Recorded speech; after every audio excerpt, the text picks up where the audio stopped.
સૌમિત્રોને જય સોમનાથ. ઓમ નમઃ શિવાય. પ્રિય મિત્રો, તમારો દિવસ શુભ રહે, મંગલમય રહે. શુભકામના. હું બિલીમરાથી જોગીભાઈ વ્યાસ આપ સૌનું આપણી જોગેશમાં આપનું હાર્દિક સ્વાગત કરું છું. આજે જોઈશું આજનો શુભ પંચાંગ. આજે તારીખ છે 16/10/2024 ને બુધવાર. આસો સુદ 14 તિથિ છે અને સાથે પૂનમ પણ. આજની પૂનમને શરદ પૂર્ણિમા તરીકે ઓળખવામાં આવે છે. આજે વ્રતની પૂનમ પણ આજે જ છે. આજના દિવસે ખાસ કરીને ચંદ્રમાને દૂધ અને પૌવા ભેગા કરી અને સાંજના સમયે અર્પણ કરવા. આમ તો ચંદ્રોદય 8 વાગે થઈ જતો હોય તો એ વાસણમાં લઈ લો દૂધ પૌવા અને એની પર ઝાડ ઢાંકી દો, કાયણી વગેરે, અને એને ચંદ્રમાનો પ્રકાશ બરાબર લાગવા અને પછી અર્પણ કરવાનું ચંદ્રદેવને નૈવેદ્ય ધરાવતા હોય રીતે. અને પછી એ દૂધ પૌવા ઘરમાં બધાને, એનાથી આરોગ્ય સારું થાય, એનાથી આયુષ્ય પણ સારું રહે, અકસ્માત વગેરેમાંથી મુક્તિ મળતી હોય. જેને સતત ટેન્શન, સતત રીતે કોઈને કોઈ રીતે માનસિક રીતે પીડાયા કરતા હોય લોકો માટે બહુ દૂધ ખાવાના, ચંદ્રને અર્પણ કરવું. આ પૂનમનું બહુ જ મહત્વ શરદ પૂર્ણિમાને ઓળખવામાં આવે છે. તો ચોક્કસ દૂધ પૌવા ભગવાનને ધરાવજો ચંદ્રમાને, અને પછી દરેક ઘણા પ્રસાદ તરીકે વાળકો ભરીને પણ ખાઈ શકો, એવું કંઈ નહીં, પણ બધાને આપો, એનાથી ઘણો ફાયદો થશે. અને કોજાગરી પૂનમ તરીકે પણ ઓળખવામાં આવે છે. આવતીકાલે પણ પૂનમ છે, પણ પૂનમનું આવતીકાલે દર્શન વગેરે માટે પૂનમનું ચાલશે, પણ વ્રતની પૂનમ આજે ગણાશે. એટલે જે લોકો પૂનમના દર્શન કરવા માટે જતા હોય છે એ લોકો આવતીકાલે જઈ શકે છે, પરંતુ જે લોકોને ઉપવાસ વગેરે કરવાનો છે તે લોકો આજે કરશે. તો આજે જોઈશું આજનો શુભ. આજે જે બાળકનો જન્મ થાય છે એની તિથિ ગણાય છે 14. આ 14 તિથિ આજે રાત્રે 8:42 પૂર્ણ થઈ જાય છે, અને ત્યાર પછી જે બાળકનો જન્મ થાય એની પૂનમ ગણાશે. પૂનમનો વ્રત હંમેશા ચંદ્રમાના જયારે દર્શન થતા હોય, પૂનમના ચંદ્રમાના, તે દિવસે જેનો ઉપવાસ વગેરે કરવામાં આવે, એટલા માટે આજે કરવામાં આવે. રાત્રે 8:20 પછી જે બાળકનો જન્મ થાય એની પૂનમ તિથિ ગણાશે. આજે જે બાળકનો જન્મ થાય છે નક્ષત્ર ગણાય છે ઉત્તર ભાદ્રપદ. આ ઉત્તર ભાદ્રપદ નક્ષત્ર ઘણું શુભ છે. આજે સાંજે 7:19 પૂર્ણ થઈ જશે, અને ત્યાર પછી જે બાળકનો જન્મ થાય એનું રેવતી નક્ષત્ર ગણાશે. આ પણ શુભ છે. આજે જે બાળકનો જન્મ થાય છે એનો યોગ ગણાય છે ધ્રુવ. આ ધ્રુવ યોગ આજે સવારે 10:10 પૂર્ણ થઈ જાય, ત્યાર પછી જે બાળકનો જન્મ થાય એનો વ્યાઘ્રત યોગ ગણાશે. આજે જે બાળકનો જન્મ થાય છે એનું કરણ ગણાય છે ઘર. આ ઘર કરણ આજે સવારે 10:32 પૂર્ણ થઈ જાય, અને ત્યાર પછી જે બાળકનો જન્મ થાય એનું વણિજ કરણ ગણાશે. આજે જે બાળકનો જન્મ થાય છે એની રાશિ ગણાય છે મીન. મીન રાશિનો અક્ષર આવે છે દ. મીન રાશિનો સ્વામી ગુરુ છે. આજે આખા દિવસમાં કોઈ પણ બાળકનો જન્મ થાય એ બધાની રાશિ મીન ગણાશે. આ મીન રાશિ 17 તારીખે સાંજે 4:22 પૂર્ણ થાય, એટલે ત્યાં સુધી જે બાળકોનો જન્મ થાય એ બધાની રાશિ મીન ગણાશે. રાશિ તિથિ વાર નક્ષત્ર યોગ કરણનો બહુ જ મહિમા છે. એમાં જેનો પણ જન્મ હોય તેને ચોક્કસ પ્રમાણે વિધિ કરાવી લેવી, જેથી કરીને જીવન સરળ બની જાય. આજના દિવસે જે કોઈ મારા સબસ્ક્રાઇબ મિત્રો, અમારા ઘર પરિવારમાંથી કોઈ પણ સદસ્યને આજે વર્ષગાંઠ હોય, મેરેજ એનિવર્સરી હોય, બધાને મારી ઘણી ઘણી શુભકામના. તમારા જીવનમાં ખૂબ પ્રગતિ થાય. ભગવાન શંકર તમારી બધી મનોકામના પૂર્ણ કરી સોમનાથ દાદાને પ્રાર્થના કરું છું. આજના દિવસે સવારમાં ઉઠી આજનું સુકન કરી લો. જો આજનું સુકન કર્યું હશે તો આખું વર્ષ તમારું સુંદર રીતે વ્યતીત થશે. આજના દિવસે મારા સબસ્ક્રાઇબ મિત્રો, અમારા ઘર પરિવારમાંથી કોઈ પણ સદસ્ય કોઈ જગ્યા પર નોકરી માટે જઈ રહ્યા છે, કોઈ પરીક્ષા આપવા જઈ રહ્યું છે, કોઈ રમત ગમતમાં ભાગ લેવા જઈ રહ્યું છે, કોઈ ઇન્ટરવ્યુ આપવા જઈ રહ્યું છે, કોઈ દેશ વિદેશની યાત્રા માટે જઈ રહ્યું છે, કોઈ ધર્મક્ષેત્રની યાત્રા માટે જઈ રહ્યું છે. આજના દિવસે કોઈનું ઓપરેશન હોય, કોઈની ડિલિવરી હોય, કોઈની સગાઈ હોય, કોઈની શક્તિની પૂજા હોય, આવા કોઈ પણ કાર્ય કરવા માટે તમે જઈ રહ્યા છો, તે કાર્યમાં તમને દિવ્ય સફળતા પ્રાપ્ત કરાય ભગવાન શંકર સોમનાથ દાદાને પ્રાર્થના કરું છું. પરંતુ આજે તમે જ્યારે પણ નીકળો છો ત્યારે આજનું સુકન કરીને નીકળો. સુકન કરીને નીકળશો તો સરળતાથી સફળતા પ્રાપ્ત થશે. એમ તો આજે બુધવાર છે, એટલે ઘરેથી નીકળો છો ત્યારે ઘરમાં જે વડીલ વૃદ્ધ વ્યક્તિ હોય તેને વંદન કરો, પિતૃના ફોટાને વંદન કરો, દેવસ્થાનમાં પગે લાગો, ભગવાનને કહું મારા કાર્યમાં મારી સાથે રહે. આજે ગાયને મીઠા ફળ ખવડાવજો. ખાટા મીઠા ફળ ખવડાવવાથી બુધ અને રાહુ બે પ્રસન્ન થાય. આજે તમે કોઈ કાર્ય કરવા માટે જઈ રહ્યા છો અને સામે કોઈ પાયવૈયા મળી જાય છે, કિન્નર મળી જાય છે, એને દાન દક્ષિણા આપી દો, એને વંદન કરી લો, એના આશીર્વાદથી પણ તમારું ભાગ્ય બદલાય છે. આજના દિવસે તમે કોઈ પણ કાર્ય કરો છો એ કાર્ય કરતા પહેલા એનામાં પણ ચોક્કસ શુભ સમય હોય છે, તે જોઈને કરશો તો વિઘ્ન નહીં આવે, ઓછું આવે. તો આજે બુધવાર છે, તો આજનો સમય આપણે જોઈ લઈએ. આજે સવારે 6 થી 9 વાગ્યા સુધીનો સમય શુભ રહેશે. તેમજ સવારે 10:30 થી બપોરે 12 વાગ્યા સુધીનો સમય શુભ રહેશે. તેમજ બપોરે 3 થી સાંજે 6 વાગ્યા સુધીનો સમય શુભ રહેશે. તેમજ સાંજે 7:30 થી રાત્રે 12 વાગ્યા સુધીનો સમય શુભ રહેશે. અને આવતીકાલે મળસ્કે 3 થી સવારે 4:30 વાગ્યા સુધીનો સમય શુભ રહેશે. આ સમયગાળા દરમિયાન તમે કોઈ પણ કાર્ય કરો છો તો કાર્યમાં દિવ્ય સફળતા પ્રાપ્ત થઈ.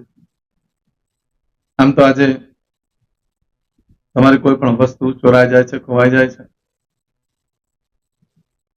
તો 7 દિવસમાં મળે, બાકી મળવાની શક્યતા ઓછી છે. આજના દિવસે કોઈ પણ કાર્યનો આરંભ કરી દો, કોઈ પણ વસ્તુનું વેચાણ કરી દો, ખરીદી કરી લો, બહુ ઉત્તમ દિવસ છે.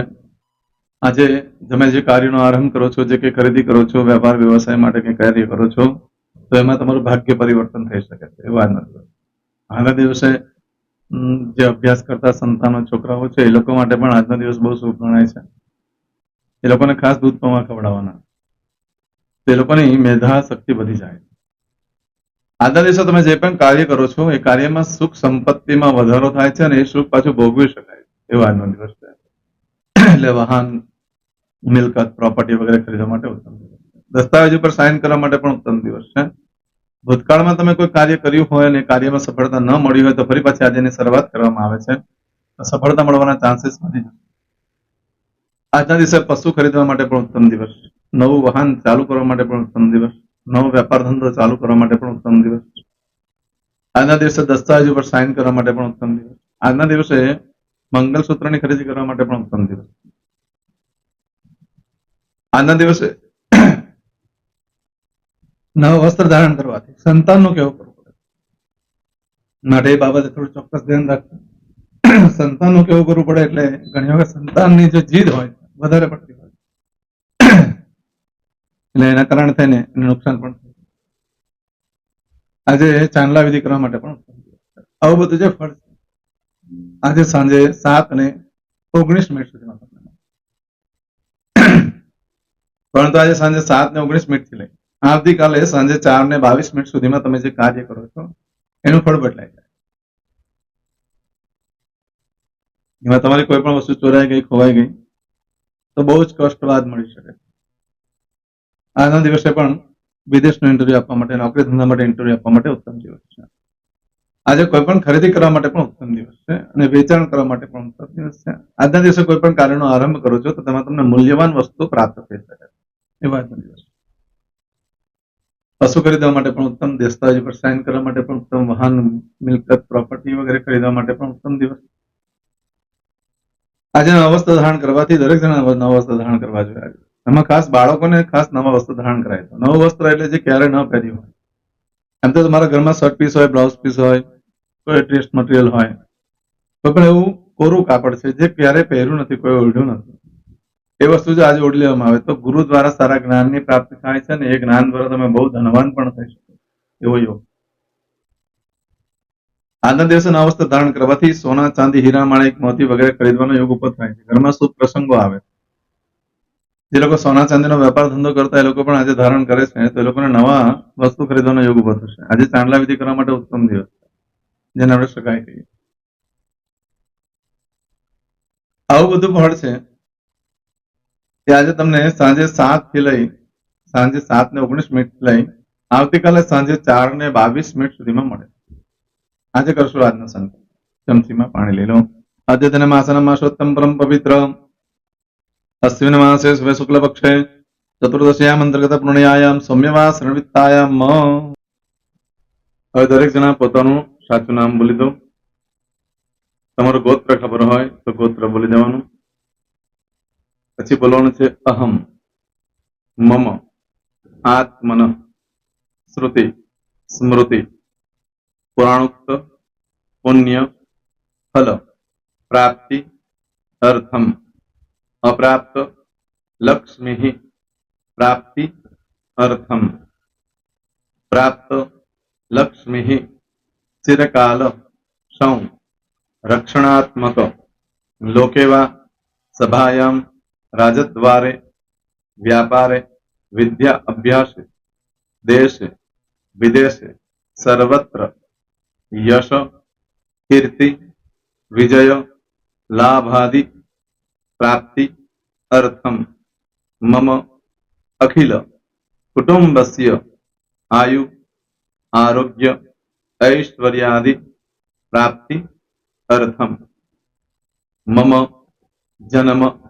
समय तथा च विप्र वृंदानां जन्म समय जन्म कुंडली मध्ये स्थित ग्रहः गोचर ग्रहः महादशा अंतर्दशा प्रत्यंतर्दशा तथा च योग युति दृष्टि मध्ये शुभफल प्राप्ति अर्थम भय रोग शत्रु बाधा दोष मारण तारण मंत्र तंत्र अरिष्ट दोष पीड़ा निवृत्ति अर्थम भूत प्रेत पिशाचादि द्वारा रचित अरिष्ट दोष निवृत्ति अर्थम मम सकल मनवांछित फल और તમારા મનમાં જે કઈ ઈચ્છા હોય તે બોલી જવાનું.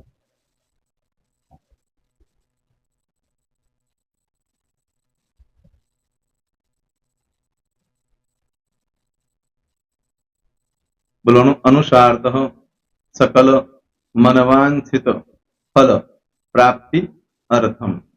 હવે જે બરકતની પૂજા વાળા છે એ લોકો તો આ બધું બોલવાનું જ હોય છે, એ લોકો માટે કોઈ સ્પેશિયલ નથી. પણ જે લોકોએ હવે જે કહું છું તે લોકોએ જ બોલવાનું, જેના લગ્ન થઈ ગયા હોય એ લોકોએ બોલવાનું છે. મમ દાંપત્ય જીવન મધ્યે સુખાકારી પ્રાપ્તિ અર્થમ પુત્ર પૌત્રાદિ સંતતિ પ્રાપ્તિ અર્થમ. આ સંતાન પ્રાપ્તિ વાળા માટે પણ આવી જાય છે. એમાં દીર્ઘ આયુ આરોગ્ય ऐश्वर्यादि प्राप्ति अर्थम तथा च.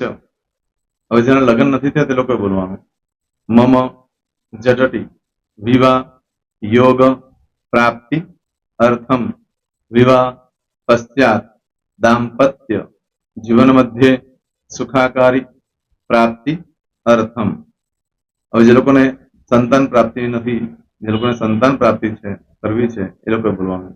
मम दाम्पत्य जीवन मध्ये सुखाकारी प्राप्ति अर्थम तथा च दीर्घ आयु आरोग्य ऐश्वर्यादि समन्वित संतति सुख प्राप्ति अर्थम. હવે જે અભ્યાસ કરી રહ્યા છો છોકરા વિદ્યાર્થીઓ છે તે લોકોએ બોલવાનું છે. મમ વિદ્યા અભ્યાસ મધ્યે ઉત્તરો ઉત્તર પ્રગતિ उन्नति सानुकूलता पूर्वक दिव्य सफलता प्राप्ति अर्थम. और जो लोग विदेश में जवा मांगता हो कि सीट में जवा मांगता हो, मतलब भारत देश ने बहार जने धंधो व्यापार करवा मांगता हो ए लोग अथवा विदेश जवा मांगता हो कायम माटे ए लोग बोलवानुं छे. मम जटटी विदेश गमन योग प्राप्ति अर्थम विदेश गमन कार्य मध्य सानुकूलता पूर्वक दिव्य सफलता प्राप्ति अर्थम. आरोग्य वाળા બોલવાનું છે, જેને આરોગ્યની પૂજા આપેલી હોય એ લોકોએ. એમ તો દરેક જણા જ બોલવાનું. બોલો મમ આયુ આરોગ્ય ऐश्वर्यादि प्राप्ति अर्थम.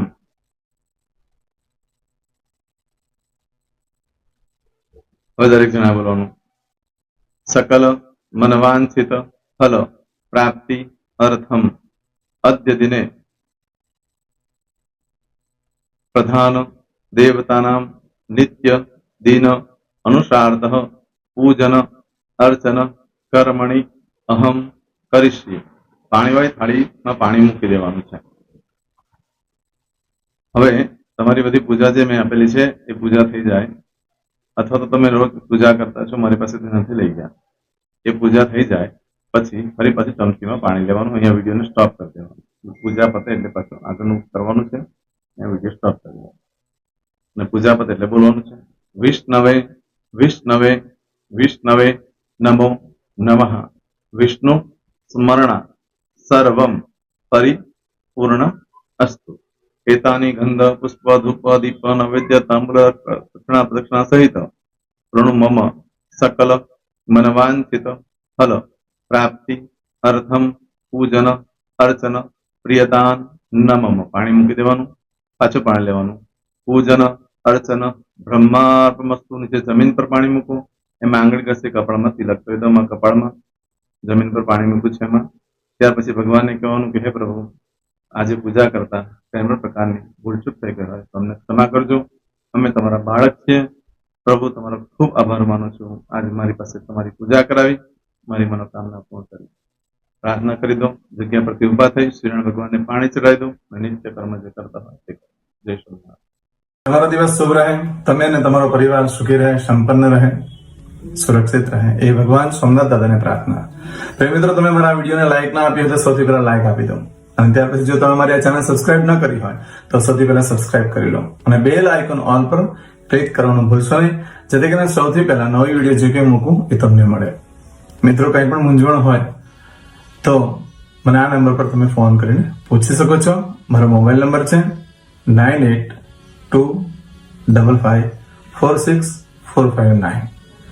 મિત્રો, કોમેન્ટ્સમાં જય સોમનાથ લખવાનું ભૂલશો નહીં. ફરી પાછા નવા વિડીયો સાથે મળીએ. ત્યાં સુધી સૌને જય સોમનાથ.